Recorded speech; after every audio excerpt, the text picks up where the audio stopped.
There you go, Mike. Started yesterday. You jinxed it. Good going. He caused Ebola. Whenever I answer the phone, I'm like, hello. What pissed you off? It's a great argument to have. I love my mom, but I think she's half crazy for doing that. How dare you? Do you work with your girlfriend, Mark? Or your wife? Mark? I keep them separated. Sometimes I call people, they don't answer the phone. I'm like, Wrong number, click. Well, he's not that smart, but sometimes he sounds like he knows what he's doing. yeah. Go. Therefore, you're an ass, and I don't want to talk to you anymore. Yeah, but what do we know? Oh. So looking at your coffee mug, Mark, I got a question for you. It's Right. not about your coffee mug specifically, but Yeah. when you get up in the morning, are you drinking coffee or tea on a regular basis? Right now? No, tea. How about, do you drink coffee? Yeah. Mike, do you drink coffee? Yeah, like it's my job. So, I drink coffee. I love coffee. In the morning, or whatever time I get up, if I'm working night shift, it's when I get up from the night shift. I can get up. I feel just fine all the time. Get that cup of coffee. I take a sip of that cup of coffee, and within 10 minutes, I have to poop so bad. Oh, that's a proven thing, though. That coffee makes you poop, like, instantly? Yeah, yeah. Because it activates, like, your large intestine and stuff. Like, the caffeine and stuff just kind of kickstarts your body. But I drink other caffeine products, and it doesn't do it. It's literally coffee. It's funny you bring this up, because I actually just looked that up the other day because we were talking about it at work. Again, with the, bathroom humor at a steel mill, I guess. Yeah, we were totally just talking about that at work, and I looked that up, and it's totally like a proven thing. Like caffeine or coffee, though? I think it's just the caffeine just activates your lower intestine. See, the thing is, if I drink like a Coke, it doesn't have the same effect on me. Yeah, because coffee doesn't have really that much caffeine. Coke and I think coffee is about equivalent. So where's your theory there, Mike? Well, that I don't know, because I looked this up a few days ago, but it totally talked about this like it was not up for debate. Like this was just a scientific fact. And it's been something I've known. It's not something that was like new to me, Right. and I was like, It oh my happens to everyone. god. But I was just curious on if it was you guys had the same issues. I'm gonna look up right yeah. now. Well, for it could sure. also because you usually have coffee in the morning. I said, why does coffee and it autofilled in make me poop? There you go. Yeah, see, it's totally like a regular thing. It happens to everybody. Why does coffee make me poop? Well, you know what? I also used to make myself go is besides drinking a lot of coffee. Yeah, laxatives probably would have worked a lot better. But when I used to smoke, smoking used to help me have the urge to go. I don't know, Well, it's the same thing. It's the same principle, probably. It's a stimulant, and so therefore it kind of jumpstarts. stimulate those bowels. Yeah, this is saying that coffee comes from, or the things that come from coffee are the caffeine and other substances contained within coffee brew. Oh, there you go. Why does coffee make me poop, but not other caffeine sources? Let's see how specific they can get here. Phil. So for you guys listening at home, if you'd ever wanted to listen to people Google why they poop, this is the show for you. Damn straight it is. But smoking is like the same principle. Like they always say like you gain weight when you quit smoking. It's because it slows down your metabolism, because that's what cigarettes do. I gained like 20 pounds when I quit smoking. So your theory is that because smoking makes me poop so much, I lose weight? No, smoking just makes your metabolism go faster, which in turn makes you poop and Lose weight that way? Is it? I thought it was more that smoking was an appetite suppressant. I see, and I heard that smoking No. I don't think is so. something like you're doing something with your hands. So when you quit smoking, you tend to eat because you want to do something with your hands. Well, and I think that's part of it too, but it's definitely smoking speeds up your metabolism. You can Google that too for sure. I know that's true. See, I'm Okay. not sure that one's true. It is true. I would, I I know it's would, I would take a bet that You might do the opposite because you're getting less oxygen in your system, so your system has to slow down. So this is making me curious because I always thought it was because smoking was an appetite suppressant. So not wait, don't having look it up. anything Don't else. look it up. Okay. Jeff, Okay. don't look it up yet. So you said you were willing to bet. Uh-oh. Are you looking it up already? No, I'm. Okay. Okay. So- What are we betting here? So we have to wear something embarrassing on our next recording session. Okay. I don't know what it would be embarrassing, but maybe we each have to have a white T-shirt that would say something about the other person, or I don't know. Let's figure this out. Let's make it a bet because I'm pretty sure that's true. Okay. So and we gotta figure out exactly what we're betting here too.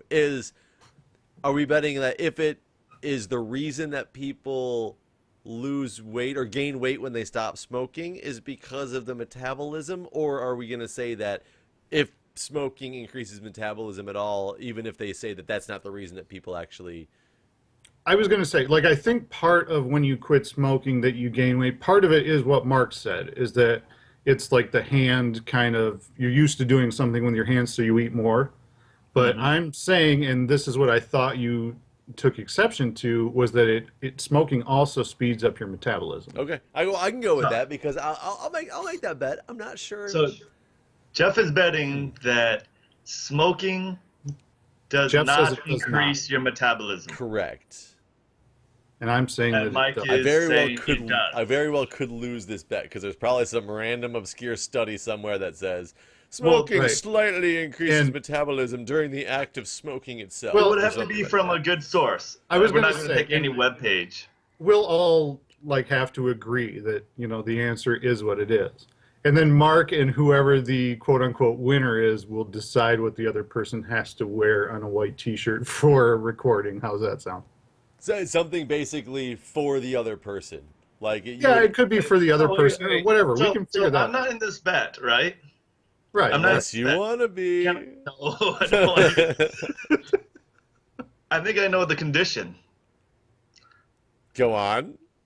You both have hairy chests, right?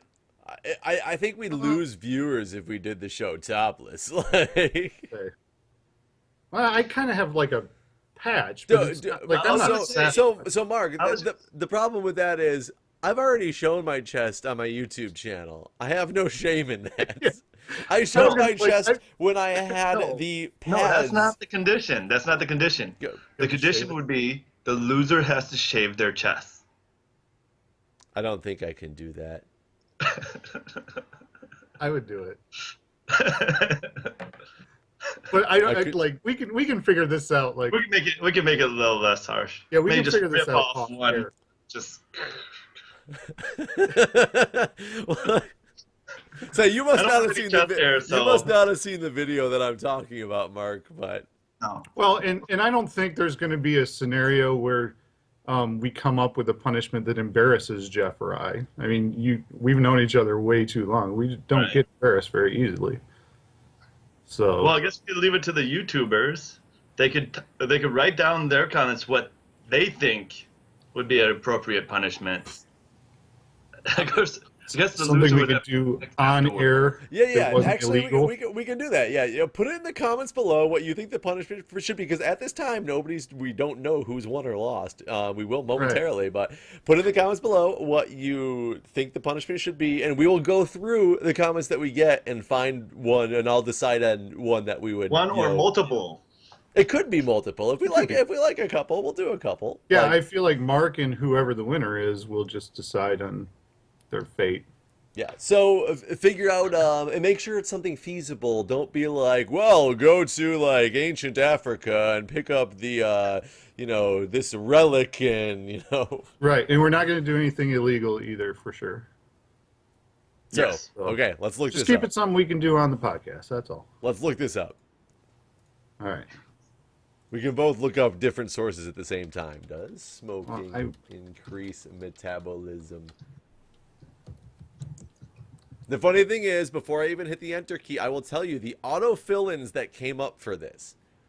Does smoking increase metabolism? Does smoking weed increase metabolism? Can quitting smoking increase metabolism?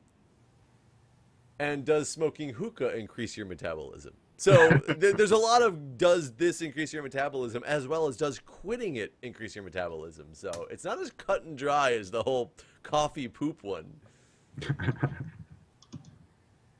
The effects of cigarette smoking on metabolism. Not looking good for you, Jeff. Oh, it's looking Right great. off the bat, first thing I see, I'm like, yeah. Yeah, I'm on About Health. Yeah, I'm looking at this article right now. I should have thought about that.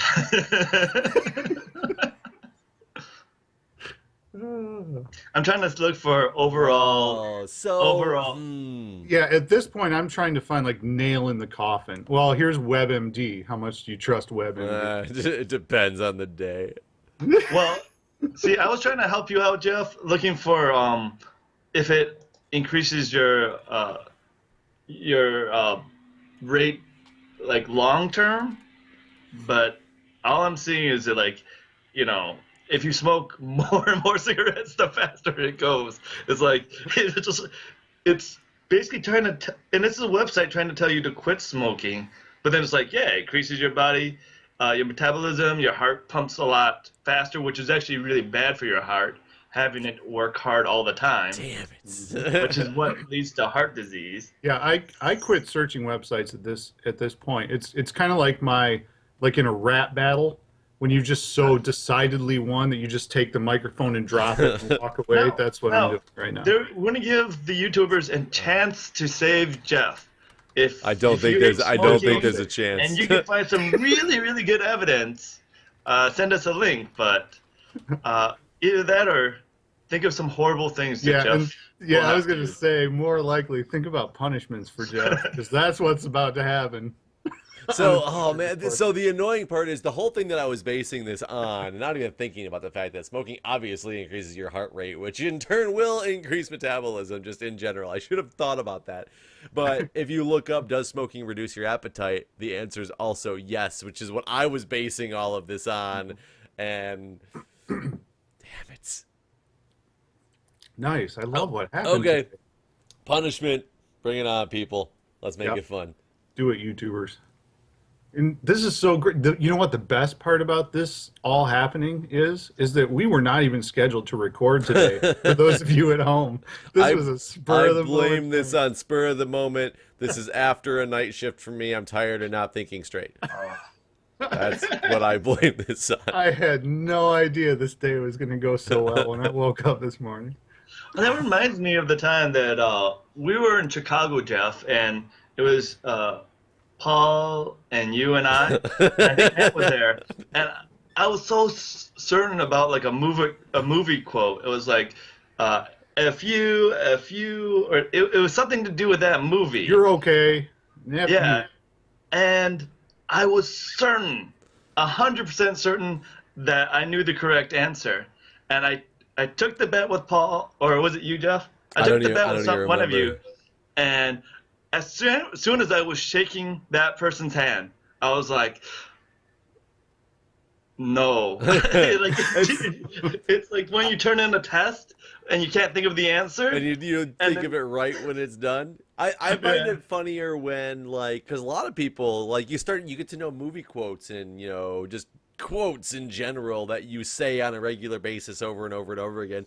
And whether you had it wrong from the beginning or you've morphed it wrong throughout the years just because you like change little things and not realize it, and you're so determined in your mind that something's right, and like that episode of The Simpsons comes on TV and you're like, oh, I love this quote, and you're like, I've been saying it wrong this whole time. Like that whole demoralizing, like no wonder nobody ever laughed, because it doesn't even come from anything.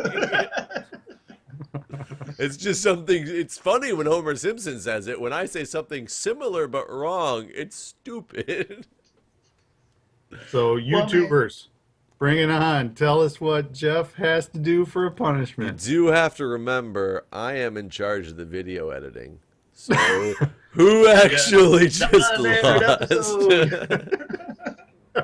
That's true. We're We're gonna see an episode where you see a super rough cut of Jeff saying, Jeff has to eat an orange. I was thinking it'd more be like, so I believe that cigarette smoking definitely does increase metabolism. That would be an awesome episode. But luckily, well, that's interesting to me. I wonder how much because it's been almost a year now that I have quit smoking cigarettes, and I now smoke. I vape. Right. I wonder the detrimental effects of the amount of nicotine I'm getting through there compared to what I used to be getting through cigarettes and things like that. I've wondered that too, actually. And I think it's going to be way less damaging to your body because there's not the tar and stuff that goes along with cigarettes. The nicotine on its own, like I often wonder if that's just going to be like on the scale of caffeine. Well, nicotine is a poison used as rat poison. Initially, I think. I'm pretty sure it's not good to have nicotine, and it's a stimulant. So, one of the things that smoking does is cause heart problems, and I'm sure it, in a similar so does way, caffeine. Right. I mean, you don't hear of many people dying from heart disease because they chewed nicotine tobacco or nicotine gum. Right. Well, but that's still like not that. Like I don't think there's a big enough data sample. That's true. There very well might not be the big. I mean, And it's like that's why I wonder if vaping is maybe going to be just like caffeine, Or as Mark tried to point out a couple weeks ago, he said he read this study that vaping was like even worse for you than cigarettes, which I find extremely hard to believe. Well, the thing is, maybe because it's less regulated. So one, like you should know what you're putting into your vapor. But since it's not really approved by the FDA, they might be sneaking things in there. Well, same thing like people who take like home remedies or whatever, like non-medical science pills and stuff to make themselves healthier. It's not regulated by the FDA. So, you might be taking a pill and it has like 700 times the magnesium that you're supposed to have, and it's probably actually damaging your body. Well, and what I've witnessed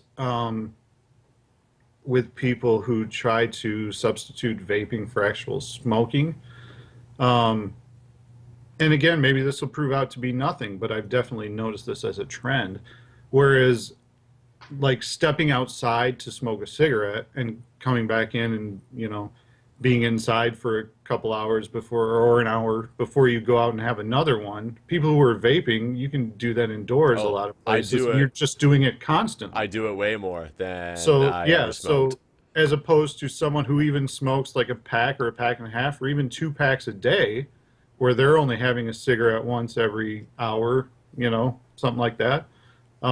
You're constantly dragging in nicotine off that e-cigarette. So I've definitely noticed that as a trend to be a difference between the two.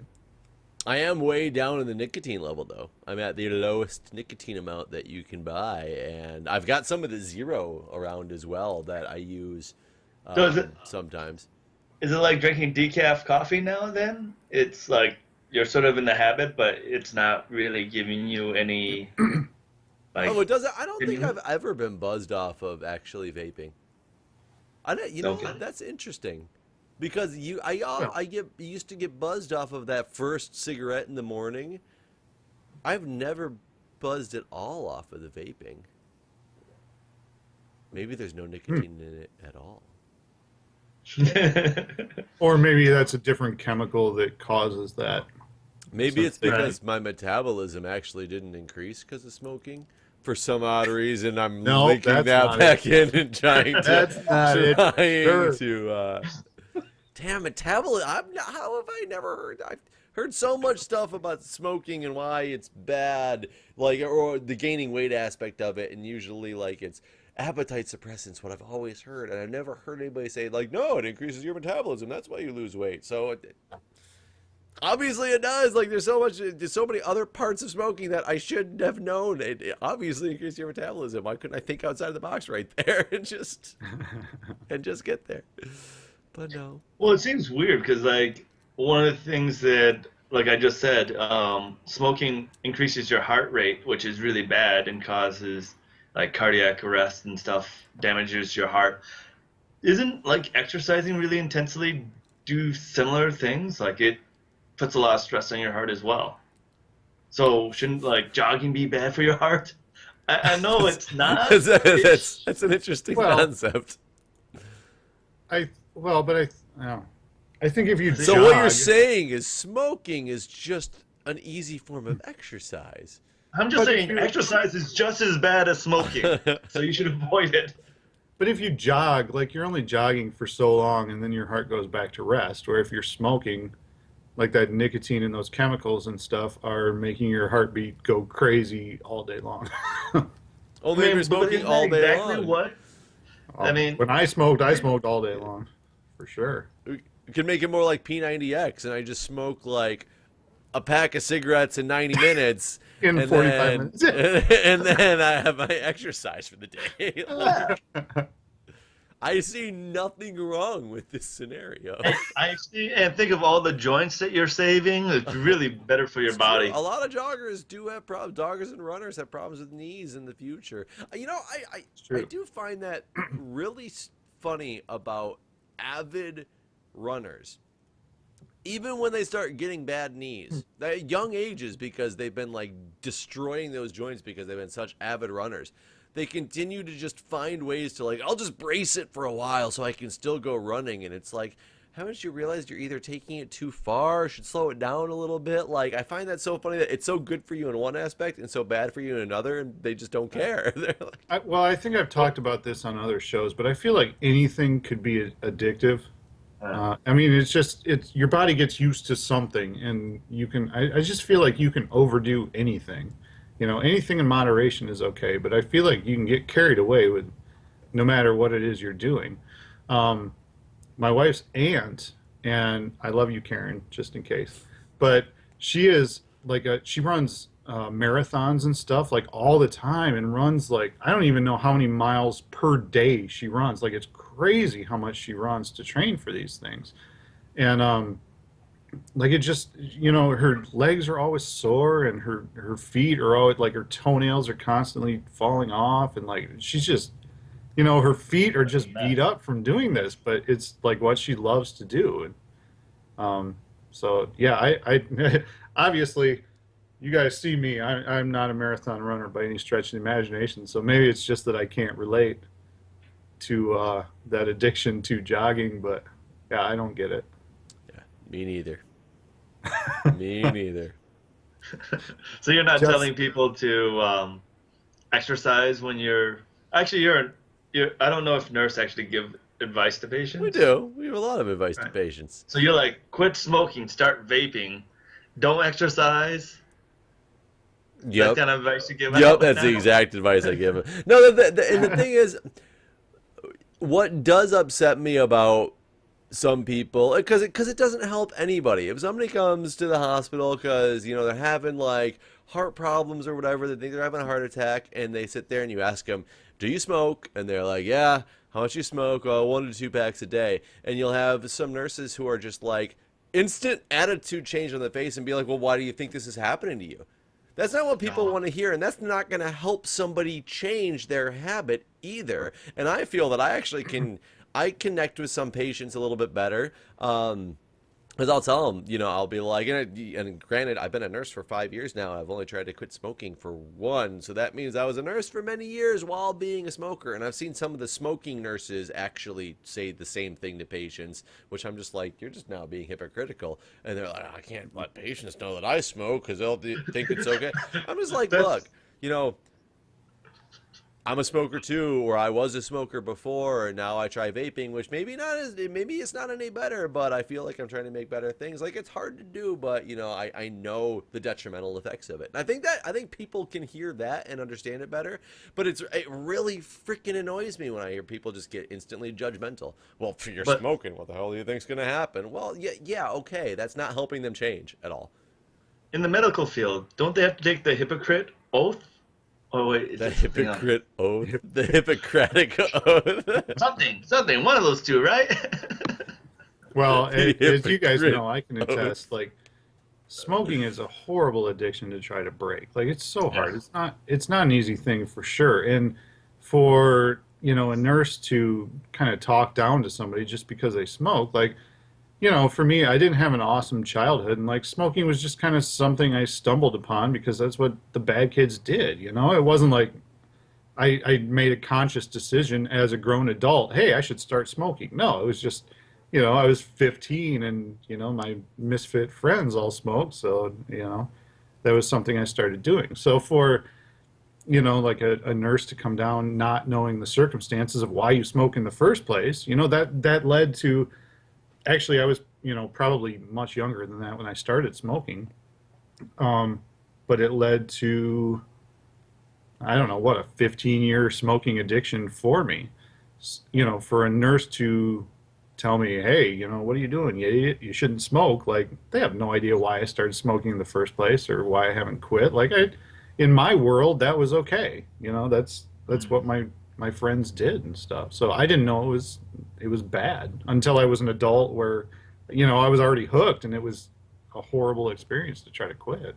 And I think it's so funny when you hear people say like, to somebody like, somebody who smokes is dumb. We know, how bad it is for you. That's just dumb. And then you'll have the guy who got drunk at a bar at an after work function and walked outside and like fell on the sidewalk and hit his head, and he's got like a subdural hematoma or something like that, and they're like, oh man, that could have happened to anybody. Like, it's like, no, like the smoking thing, it takes so long before you actually start feeling the effects. It's one of those things that you start doing and you think you can break the habit, you have time, it just builds up to you and now you're addicted. Whereas the drinking thing, that's what you should look at somebody and be like, you're dumb, versus like, drinking's bad for you as well, so why is that acceptable when I don't know. It's right. I agree, because when you talk about smoking and like the level of addiction that comes with it, I've been quit for 7 years now, and believe me, there is no part of me that wants to start smoking again. But if I found out tomorrow that I have cancer, that's the first thing I'm doing, because it's not like a hard craving at this point. Right. But it's always in the back of my head. Well, so, if I find out I'm dying, like, there's no reason not to at that point. You know what I mean? And why would I kind of keep fighting this urge? And not that it's a bad urge, but it's still an urge. And if there's no reason for me to quit, why would I? I would say this about addiction, though, because I think some people who aren't addicted to things, they don't fully understand. I pretty much quit smoking, but and I do it mostly because my wife doesn't like me smoking, not for my own health benefit, because I'm still at that young enough age where I believe like I'm invincible. I'll never die. Probably only a couple more years. Not anymore, Mark. Yeah, no, I'd say like only a couple more years, then I'm gonna fall apart and be faced with my mortality. But as of right now, if I had the opportunity to smoke, I'd probably do it. And even though I know that it would probably lead me to smoke a lot more, it's just that it's not. It's something that you really. It's something I would really still enjoy doing. It's just that I choose not to do it. It's like people who really love chocolate. It's not. If you choose not to eat any more chocolate, it's not that you don't like chocolate. Like, that's why people who are addicted to crack, once you're addicted to crack, you're probably going to be always addicted to crack. You're not, how good that feels to take crack. So as soon as you have an opportunity, you're probably going to take it. So anybody who's listening to the show who's not a smoker, don't start. It's a horrible, horrible thing. Seriously. Detrimental effects to the body. Unless you're trying to lose weight. But the next morbidly obese person I hear talk down to a smoker, because that's such a, having an addiction like that. Addictions go in multiple different directions. Like, don't judge other people either. It can be anything. Yeah, You can be addicted to anything. Try to help somebody quit an addiction they don't want to have anymore, but don't talk down on them for having it. Right. So talk about a dumb addiction. Like, this feels so petty compared to what we've been talking about. Porn, it is a petty addiction. No. No, I have trouble eating rare steak. Like, I love rare steak. I was just raised that rare steak was the way to go, and it's super delicious, and I still love it to this day. I know it's bad for you, and you're not supposed to do that, and it's such a dumb thing. But if left to my own devices, I'm going to order a super rare steak every time. I have to consciously work at not eating rare steak. And it's that's why I say, like, I totally believe that you can become addicted, quote unquote, addicted to. I only will eat rare steak. Wait, it is delicious. It's great. Is it the amount of red meat, or is it the actual temperature of your steak that was cooked? So, technically, let me try to remember serve safe class. I want to say that in order to get a safe cut of beef, it would have to be cooked to 145 degrees. I'm channeling 145 degrees in the center, which is actually medium rare when you're dealing with a steak. And if it's anything ground like burger, it has to be 155 because you're grinding all the stuff through it. I recently found out there's a difference between rare, which is 140. 140 degrees is rare, and restaurant rare, which is 125. Well, I don't know about that, but I was reading these recipes on something because I was doing something with steak the other day, and it talked about if you want to cook it to fine dining rare, it's 125 degrees versus normal rare, which is 140, and I was like, what? If it's red and super bloody, like, that's totally what I want in a steak. And I know it's horrible for you, so I try to go away from it.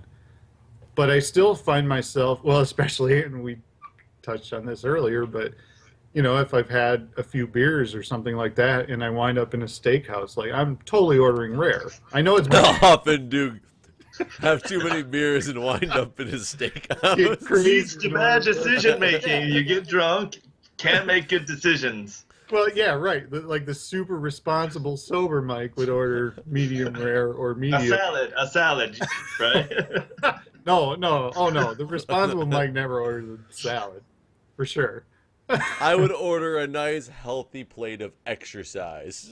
well, whenever we had this one friend, she would love to go to Outback Steakhouse because she loves to get the chicken. And it's just like, you can get chicken at other places. You get nice steak at Outback. Well, so I would have to disagree with that. Now, I love Outback still. Don't get me wrong. However, Outback is definitely still a chain steakhouse. Now that I've gotten to places where there's more fancy steakhouses that I've been to in my day, and I will tell you, fancy steakhouses are fancy. I still love Outback, but it is way down there more in the, like, Applebee's Chili's category now than it ever used to be. Totally agree. Right. Oh, on my winter vacation, I went to Kobe, and I had a super jealous, by the way. Steak. It was pretty good. I was going to say, was it good? Or was it, were you like, yeah? Well, it was really weird because I'm not exactly sure what was the difference of what I ordered versus what my wife ordered. So because Kobe steak is so expensive there, we decided to get a steak that's not a official Kobe steak and a Kobe steak because one's like, $30, the other one was $80. And it's not like a huge steak. It's like a small, deck of cards size steak. And I don't know, they grilled it really weird. They cubed it. And they grilled like all like 6 sides of the steak or something like that. And my wife, like I was like, I want to see the reaction shot first. So I'm recording my wife, and she takes the regular steak, and she was like, "Oh, it's really good." And then I was like, "Okay, now the really expensive Kobe steak," and she's like, "Yeah, it's also really good." And I'm like, "That's not the huge difference that I wanted to see." So I tried it myself, and the regular steak, and I think it has to be one of those. It had to be a really good steak to begin with, um, and it was extremely tender. I mean, it was the regular steak was probably more tender than any tenderloin that I got in the U.S. Mm-hmm. The Kobe steak was actually a slightly bit less tender. It had a lot more flavor, I think, but it wasn't as tender as the other steak. So overall, I would say it wasn't worth the extra price to get the Kobe steak. But that was because both steaks were probably the best steaks I ever had in my life. It's a So hard comparison when that's the case. We had, like, when you talk about like the best meal I've ever eaten in my life, it's not even close. Like, it was a steak, and it was in Hawaii when my wife and I were on our honeymoon. We were on Maui, and we ate at this place. I believe it was called the Pineapple Grill, and we both got filet mignons. They right, were very expensive. Don't get me wrong, but um, when they talk like on the Food Network channels, about how like food melting in your mouth, this steak totally right. did. I will never in my life forget that steak. It was so ridiculously good. I mean, Filet mignon's really awesome. yeah, I love myself some good steak, but exactly what you're kind of describing, Mark. I've been trying to learn more techniques about how to do, such as like sous videing things or, hot water baths and really slow cooking things for a long time. And the whole concept is taking steaks that aren't as high quality and cooking them Breaking for them down. long times and making them taste like high quality steaks. I gotta Yeah. tell you, I've sous vide some steaks that are the most amazing things I've ever had, and it'd be like getting the chuck roast. Right. Here's the chuck roast, and all of a sudden I'm like, this is like the best thing I've ever eaten. Like, I know it's so funny, like especially coming from me. You guys know how I was when I was younger. I lived on my own like forever, and I didn't have any money, so I was totally used to like splurging. For me was buying like the super fancy mac and cheese and putting brown. it was supersizing your meal. That was Right. splurging. But like the older I get and the more I learn about, just the world and life and things, like cooking especially is like I totally could have enjoyed really good food on a budget when I was younger, and I just had no clue Yeah. how the world worked. Right. Well, Susan, that was the thing that sucked about actually finding out that there was food that you liked more. It was because it cost more money, and now it's like trying to step it back and be like, how can I get this crappy stuff to be at this level? Like, Right. Right. oh, Yeah, my wife and I, we use the slow cooker for a lot of our meals now, and that really tenderizes a We do lot too. of meat. And then also we buy the bones, so like beef bones and stuff. So you get to have the marrow like cooking in with the rest of your food, and it adds a lot of flavor. So yeah, that's good.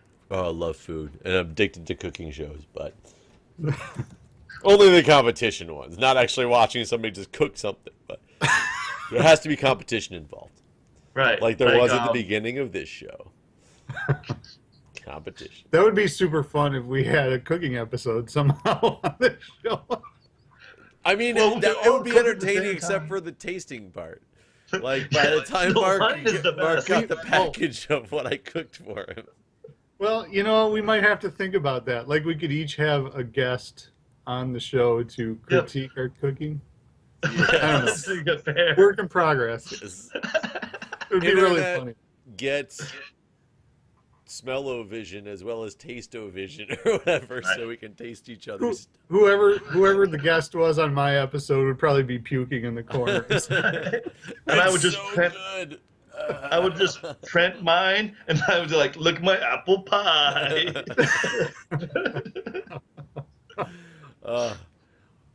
Thanks for listening, guys. All right.